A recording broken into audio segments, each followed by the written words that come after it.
رمضان شاہ رمضان صاحب کو لے لیں۔ رمضان شاہ صاحب آئے ہیں جی، نوجوان ہیں۔ انڈیا سے جناب یہ پہلے بھی آئے تھے یہ بڑے ماشاءاللہ، بسم اللہ کریں۔ جی السلام علیکم ورحمۃ اللہ۔ وعلیکم علیکم السلام السلام علیکم ورحمۃ السلام اللہ۔ ورحمۃ اللہ۔ جی مجھے ایک سوال کرنا ہے، کیا میں رکھ سکتا ہوں؟ بسم جی اللہ۔ جی جی جی میرا سوال یہ ہے کہ جب کہ سورۃ النمل آیت نمبر 62 میں یہ آیت موجود ہے، اَمَّن یجیب المضطر اذا دعا ویکشف السوء ویجعلکم خلفاء الارض االہ مع اللہ قلیلا ما تذکرون، کہ کون ہے بھلا بتاؤ تو، کہ جو گرے ہوئے آدمی کی فریاد کو سنتا ہے اور اس سے اس کی پریشانی کو دور کر دیتا ہے اور تمہیں خلیفہ کرتا ہے اگلوں کا؟ کیا اللہ کے سوا کوئی اور الہ بھی ہے کہ جس کی یہ کوالٹیز ہو کہ گرے ہوئے آدمی کی فریاد کو سنے اور اس سے اس کی پریشانی کو دور کر دے؟ تو ہم لوگ یہاں پہ جو ہے وہ دوسروں کو پکارتے کیوں ہیں، جبکہ مولا علی بھی نماز میں جو ہے وہ ایاک نعبد و ایاک نستعین ہی کہتے تھے؟ تو مولا علی کا سب سے بڑا شیعہ بھی وہی ہوگا کہ جو نماز میں بھی اور پریکٹیکلی بھی صرف اور صرف خالص اللہ کو پکارے، مدد کے لیے بھی اور عبادت کے لیے بھی۔ جی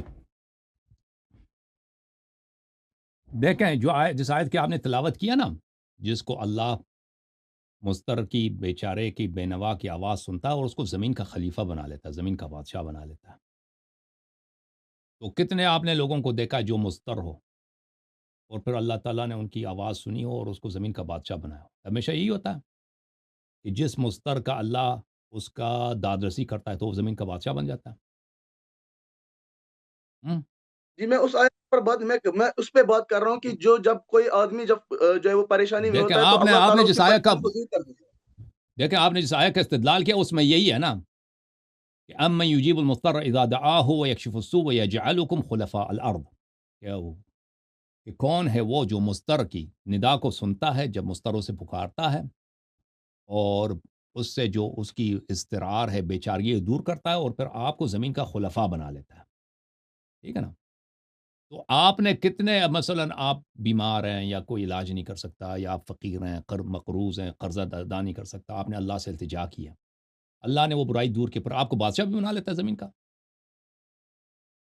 جی اس سے مراد یہ نہیں ہے، اس سے مراد یہ کہ پہلے آپ کے بچے، اس کے بعد آپ پہلے آپ کے جو آبا و اجداد، اس کے بعد آپ، اور اس کے بعد آپ کے بچے، یہ یہاں پہ یہ مراد آپ کے بچے دکھاؤ سا میں کیا بچے کا؟ نہیں۔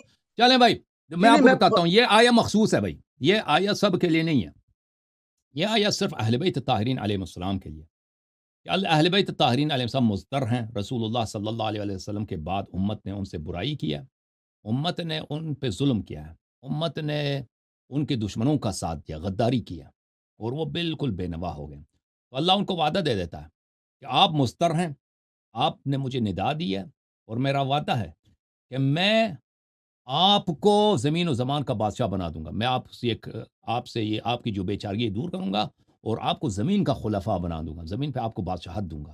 ٹھیک ہے نا؟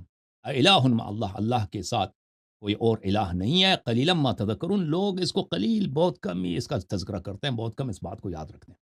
تو یہ جو یہ آیا ہے اس طرح، اس کا مطلب یہ نہیں ہے کہ اگر آپ بیمار ہیں آپ ڈاکٹر کے پاس نہیں جا سکتے، ٹھیک ہے نا؟ اگر یہ حرام ہوتا کہ آپ کسی سے مدد نہیں لے سکتے، یعنی آپ کبھی بھی مثلا گھر میں آگ لگی ہے، فائر بریگیڈ کو فون نہیں کر سکتے، اللہ کو پکارو آگ بجھا دو بھائی، یا مثلا کوئی اور پرابلم ہے، آپ کے دریا میں غرق ہو رہے ہیں، ادھر سامنے والا کوئی آپ کو بچا سکتا ہے، اس کو نہ پکارو، اللہ کو پکارو، وہ چاہے جان بھی چلی جائے تو شرک ہے، وہ نہیں بلا سکتے، تو یہ حرام ہوتا۔ آیا یہ نہیں کہہ رہا، آیا کا مطلب اس سے بہت مختلف ہے جو آپ سمجھ رہے ہیں جی، یا جو مستری صاحب ابھی بیچارے جیل میں، وہ انہوں نے سمجھا ہوا ہے، سمجھ میں آئی نا بات آپ کو؟ یہ سب مسلمانوں کا اجماع ہے، سب مسلمانوں کا اجماع ہے کہ غیر اللہ سے، سوائے وہابی کے، سوائے جن کا رب جو ہے وہ کیا کہتے ہیں، داڑھی نہیں ہے نا، بغیر داڑھی کے، وہ جو آسمان میں کرسی پہ بیٹھتا ہے، جو بالکل وہ، اور اس کی پتہ نہیں کتنے ہاتھ ہیں، کتنی آنکھیں ہیں، ناخن وغیرہ، یہ سب عجیب سہولیات، ان کا رب اور ہے، وہ جو اس بات کو شرک سمجھتے ہیں کہ آپ غیر اللہ سے مدد مانگیں۔ باقی سب مسلمانوں کا عقیدہ ہے کہ غیر اللہ سے مدد لینا نہ کفر ہے، نہ شرک ہے، حرام نہیں، مکروہ بھی نہیں ہے، مکروہ تک نہیں ہے، ٹھیک ہے نا؟ سب مسلمانوں کا عقیدہ ہے، اور چاہے وہ سامنے والا شخص جس سے آپ مدد لے رہے ہو وہ دنیا سے گیا ہوا ہو، میت بھی ہو نا، مردہ بھی ہو، اس سے مدد لے سکتے ہیں، یہ حرام نہیں ہے۔ کیونکہ دیکھیں سب اسباب جو ہے نا، سب اسباب اس طرح نہیں ہے کہ وہ ظاہری اسباب ہوں، باطنی بھی اسباب ہیں، ملائکہ اسباب ہیں، ملائکہ رزق پہنچاتے ہیں، ملائکہ پانی بارش برساتے ہیں اللہ کے حکم سے، لیکن ہم ان کو نہیں دیکھتے، ٹھیک ہے نا۔ اسی طرح انبیاء علیہ السلام، اولیاء علیہ السلام، موت کے بعد بھی ان کے کرامات ختم نہیں ہوتے، وہ آپ کو مدد کر سکتے ہیں اگر وہ چاہیں تو ان سے اگر آپ مدد لے لیں، کیونکہ جیسے آپ ڈاکٹر سے مدد لیتے ہیں نا، ڈاکٹر کے پاس علم کہاں ہے؟ ڈاکٹر اگر انجیکشن لگاتا ہے، گولی دیتا ہے، نسخہ لکھتا ہے، تو یہ اللہ تعالیٰ نے اس کو علم عطا کیا، اللہ تعالیٰ نے اس انجیکشن میں، اس گولی میں یہ تاثیر رکھی ہے کہ اس بیماری کا علاج ہے، سمجھ میں آئی نا بات آپ کو؟ تو وہ بھی آپ اللہ کے سبب سے آپ لے رہے ہیں، سب مدد حقیقت میں اللہ کی جانب سے ہے، چاہے وہ مدد ظاہری ہو، چاہے وہ مدد کا سبب وسیلہ جو ہے وہ باطنی ہے، سمجھ میں آئی نا بات آپ کو؟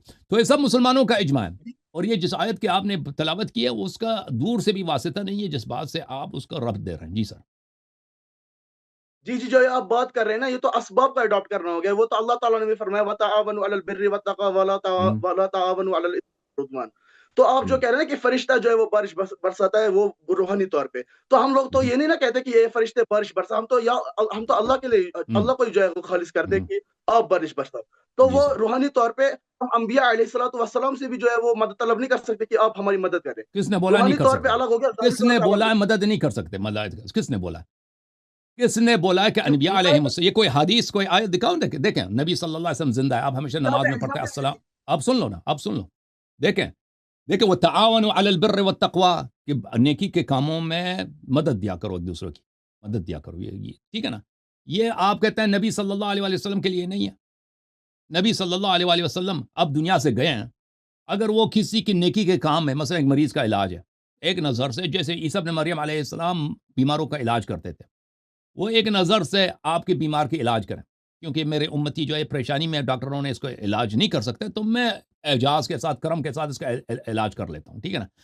آپ نبی کریم صلی اللہ علیہ وسلم سے طلب کریں کہ آپ میرے اس بیمار کی آپ شفا دے دیں، کیونکہ آپ کو اللہ نے یہ طاقت دی ہے، جیسے آپ ڈاکٹر سے پوچھتے ہیں ڈاکٹر صاحب نسخہ دے دو، میری بیوی بیمار ہے، ڈاکٹر سے طلب کر سکتے ہیں، نبی صلی اللہ علیہ وسلم سے نہیں کر سکتے، آپ کہتے ہیں نہیں کر سکتے، وجہ کیا؟ دلیل دے دو، کوئی حدیث دکھاؤ۔ میں وہی آپ کو بتا رہا ہوں، چونکہ آپ صلی اللہ علیہ وسلم دنیاوی طور پہ اس دنیا سے رخصت فرما چکے ہیں، تو آپ صلی اللہ علیہ وسلم سے مدد نہیں مانگ سکتے۔ جو میں کس نے بولا کہ نہیں کر سکتے؟ اور کس نے بولا نہیں کر سکتے نا؟ اور بھائی کوئی چیز شریعت میں، کوئی بھی چیز شریعت میں کر سکتے ہیں نہیں کر سکتے، دلیل مانگتی ہے، اس طرح شریعت آپ کے باپ کی دکان توڑی ہے، نہیں کر سکتے نہیں کر سکتے، مستری کی دکان ہے، مستری جہاں پہ آ جائے کہتا ہے نہیں کر سکتے، مستری، او بھائی مستری صاحب آپ نے کہاں سے بولتا ہے یہ شرک ہے، نہیں کر سکتے، دلیل مانگتا ہے بھائی۔ مثلا میں کہتا ہوں شراب نہیں پی سکتے، میں نے اپنے جیب سے بولا شراب نہیں پی سکتے، حدیث موجود ہے، زنا نہیں کر سکتے، جیب سے بولا ہوں، حدیث موجود ہے، قرآن کی آیت ہے، زنا نہیں کر سکتے، ولا تقربوا الزنا، شراب نہیں پی سکتے، وہ کہتے ہیں نبی صلی اللہ علیہ وسلم سے مدد نہیں مانگ سکتے، اور بھائی کس نے بولا؟ کہاں پہ لکھا ہے؟ جی جو آپ نے ابھی ایگزامپل، فرشتوں کی جو آپ نے ابھی ایگزامپل دی ہے، تو ہم فرشتوں کو تو یہ نہیں نہ کہتے کہ آپ بارش برساؤ، آپ کر لو، حرام نہیں ہے، فرشتوں سے مدد مانگو، یہ حرام نہیں ہے، تم صبح شام فرشتے پر بارش برسا دو، یہ کوئی حرام نہیں ہے، ہم نہیں کہتے شرک ہے۔ کس حدیث میں لکھا ہے کہ آپ فرشتے سے کہہ جبرائیل علیہ السلام سے ندا کریں کہ جبرائیل علیہ السلام میں آپ کے لیے یہ سورہ فاتحہ ہدیہ بھیجتا ہوں، آپ میرے یہ کام کریں، ٹھیک ہے نا؟ یہ کوئی حرام نہیں ہے، مکروہ بھی نہیں ہے، یہ شرک بھی نہیں ہے۔ ہاں جی اپنے تھوڑے اختیار میں تھوڑنا ہے فرشتے کا، وہ اپنے اختیار سے بارش نہیں برساتا، وہ تو اللہ حکم دیتا ہے نا اس کو بارش، اللہ حکم دیتا ہے، برساتا ہے، لیکن ہو سکتا ہے اس کے پاس ایسے اختیار ہو کہ اللہ تعالیٰ اس کو اختیار دے دے کہ یہ کر دو، یہ کام کرو، اگر یہ بندہ مانگتا ہے تو کرو۔ آپ کہہ رہے ہیں یہ حرام ہے، یہ شرک ہے، آپ کہتے ہیں یہ شرک ہے، آپ کہاں سے کہہ رہے ہیں یہ شرک ہے؟ اگر دیکھیں کسی کے پاس، دیکھو اگر مان لیتے ہیں اس کے پاس اختیار بھی نہیں ہے نا، ہم تو فرشتوں سے مدد نہیں مانگتے، ٹھیک ہے نا، ہمارے پاس ایسی کوئی روایت اہل بیت علیہ السلام سے مدد لینا یہ ہمارے پاس احادیث ہے، اور فرشتوں سے مدد لینا یہ بھی حدیث ہے، وہ حدیث ہے موجود ہے کہ انسان اگر جو جانور صحرا میں گم ہو جائے تو وہ یا عباد اللہ استغیثونی اغیثونی یا عباد اللہ اغیثونی، وہ حدیث موجود ہے، روایت موجود ہے کہ وہ غیبی اللہ کے غیبی لشکر سے مدد لیا کرو، وہ لے سکتے ہیں۔ لیکن اگر کوئی شخص آپ کو مدد نہیں کر سکتا، فرض کریں فرشتہ مدد آپ کی بات نہیں سنتا، وہ صرف اللہ کی بات سنتا ہے، میں فرشتے سے کہتا ہوں بارش برسا دو، ٹھیک ہے نا، وہ فرشتہ میری بات نہیں سنتا، تو زیادہ سے زیادہ میں نے فضول کام کیا نا، شرک کیوں ہے، حرام کیوں ہے؟ آپ تو کہتے ہیں یہ کر نہیں سکتے، یہ شرک ہے، اور بھائی مکروہ بھی بتاؤ نا، ایک یہاں پہ ایک آدمی کھڑا ہے، وہ میری بات نہیں سنے گا، میں کہتا ہوں پانی پلاؤ، وہ نہیں پلائے گا، تو میں نے اگر کہتا ہوں پانی پلاؤ، یہ میں مشرک ہو گیا؟ یہ وہ تو ظاہری طور پہ ہو گیا، ہم فرشتوں کو ظاہری طور پہ نہیں دیکھ رہے۔ پہلی بات ہے کہ تم مستری صاحب، تم لوگ اپنی توحید پر آؤ مجھ سے مناظرہ کرو، ٹھیک ہے نا، کہ تمہارا رب توحید پہ تو کون میں ہے. بات کر رہا ہوں. نہیں، تمہارا رب اصل رب کے صفات پہ بات کرتا ہے نا، اصل تو صفات ہے. اور تمہاری صفات ہی توحید تو میں ہندوؤں والی توحید ہے. الہ ما اور اللہ تمہاری توحید وہ الہ ما کہ اللہ. وشنو والی توحید ہے. تمہارے رب میں اور وشنو میں فرق ہی نہیں ہے. آپ کو پتہ نہیں نا، آپ کے علماء چاپ سے چھپاتے ہیں. صفات پہ جب بات آپ چاہے مستری صاحب بھی جیل میں، مستری صاحب تو کبھی مناظر کر نہیں سکتے نا. ابھی یہاں پہ ان کے عتیق قلوی صاحب آئے تھے، میں نے کہا تو اس پہ بات کرو، توحید پہ بات کرو، اسماء و صفات پر. وہ اس کو ایسے جیسے بجلی کی کرن لگ گئی ہے. اسی وقت سے وہ چلانا شروع ہو گیا. ایک لمحے کے لیے اس نے میری بات نہیں سنی، کاٹ کے چلا گیا. ٹھیک ہے نا.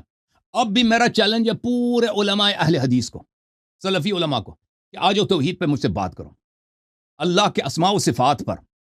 کہ تمہارا جو اسماء و صفات ہے یہ میں مذاق کی بات نہیں ہے. تم لوگ بدترین مشرک ہو.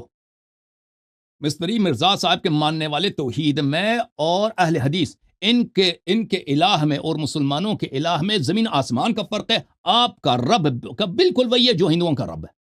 آسمان میں ایک جانور کی تم عبادت کرتے ہو. تم بدترین مشرک ہو، تم بت پرست ہو، تم مجسم ہو. سمجھ میں آئی نا بات آپ کو؟ اور آپ دوسروں کو توحید سناتے ہو. توحید کیا ہے؟ اللہ کے علاوہ کسی اور سے مانگ نہیں سکتے. اور خود سارا دن سعودی عرب جو ہے امریکہ کا جوتا چاٹ رہا ہے. امریکہ سے مانگنا کوئی بات نہیں ہے. پھر وہ جو ہے یہ وہ ظاہری اسباب ہے نا، وہ تو ظاہری اسباب ہے. وہ ظاہری بات کس نے بولا باطنی سے نہیں مانگ سکتے بھائی؟ وہ کس نے بولا ہے کہ باطنی سے نہیں مانگ سکتے؟ وہ ایک حدیث دکھاؤ باطنی سے نہیں مانگ سکتے. وہ کس نے بولا ہے؟ ایک قرآن کی آیت دکھاؤ کہ ظاہری سے مانگ سکتے باطنی سے نہیں مانگ سکتے. کس نے بولا؟ جی آپ مجھے دکھائے کہ مولا علی علیہ الصلوۃ والسلام نے کبھی آپ صلی اللہ علیہ وسلم سے مدد مانگی ہو جب آپ صلی اللہ علیہ وسلم کی جو رخصت ہو گئی امیر المؤمنین دنیا علیہ سے؟ الصلوۃ والسلام کے پاس سارے وہی اختیارات ہیں جو خود نبی صلی اللہ علیہ وسلم کے پاس ہیں. ٹھیک ہے نا. اور اس طرح نہیں ہے کہ جی مولا علی بھی نماز میں اللہ کو پکارتے تھے. مولا علی بھی اللہ نماز کو میں اللہ کو پکارتے ہی تھے. پکارتے دیکھیں آپ کو دیکھیں، ہم نہیں کہتے اللہ کو پکارنا حرام ہے. اللہ کو پکارنا یہ دین ہے. اللہ کو پکارنا ہی دین ہے. اللہ سے دعا کرنا ہی دین ہے. اللہ سے مدد لینا. آپ کہتے ہیں غیر اللہ سے مدد لینا حرام ہے. بات یہ ہو رہی ہے کہ اللہ سے یہ تو متنازع ہے ہی نہیں کہ اللہ سے پکارنا ہے، اللہ سے مدد لینا، اللہ کی عبادت کرنی. یہ تو بات بالکل صحیح ہے. لیکن غیر اللہ سے اگر مدد کی، اولیاء سے ہم نے مدد طلب کی، جو سب مسلمانوں کا اجماع ہے. اشاعرہ کہتے ہیں، ماتوریدیہ کہتے ہیں، دیوبندی کہتے ہیں، اہل حدیث کہتے ہیں، اہل حدیث نہیں، دیوبندی بریلوی سب کہتے ہیں ان سے مدد لے سکتے ہیں، اولیاء سے مدد لے سکتے ہیں. ٹھیک ہے نا. پاکستان کا سب سے بڑا جو ہے مفتی ہے وہ خود قائل ہے اسی بات کا کہ غیر اللہ سے مدد لے سکتے ہیں، اولیاء سے مدد لے سکتے ہیں. بات یہ ہے کہ غیر اللہ سے اللہ سے مدد لینا یہ متنازع نہیں ہے. غیر اللہ سے مدد لینا کیا حرام ہے یا نہیں؟ اگر امام علی علیہ الصلوۃ والسلام نے نماز میں اللہ کو پکارا، اس کا مطلب یہ نہیں ہے کہ دوشیوں کے لیے حرام ہے کہ غیر نماز میں اللہ سے مدد نہیں لے سکتے. ٹھیک ہے نا. ہمارے پاس شیعہ کتب میں احادیث بھرپور موجود ہیں کہ تم امام حسین علیہ السلام سے اپنی حاجت طلب کرو، رسول اللہ صلی اللہ علیہ وسلم سے طلب کرو، امیر المؤمنین علیہ السلام سے اپنی حاجت طلب کرو. احادیث بہت زیادہ ہیں. ٹھیک ہے نا. اللہ تعالیٰ اب میں منتظر ہوں کہ یہ میں نے جو آپ کو بولا نا کہ آپ لوگ مجسم ہو، بت پرست ہو، نہ صرف شیعوں کے نزدیک، سب مسلمانوں کے نزدیک. اور مزے کی بات یہ ہے کہ ان لوگوں نے سب مسلمانوں کی تکفیر کرتے ہیں، خود ایک دفعہ بھی حاضر نہیں ہوتے کہ توحید پہ کسی سے ہم سے مناظرہ کریں. ایک دفعہ بھی حاضر نہیں ہوتے. اب اپنے علماء کو لے کے آؤ. ماشاءاللہ. خدا حافظ. اگر بھاگ جاؤ بیٹے، بھاگ جاؤ. اپنے عالم کو لے کے آؤ. کون ہے بھائی نیکسٹ؟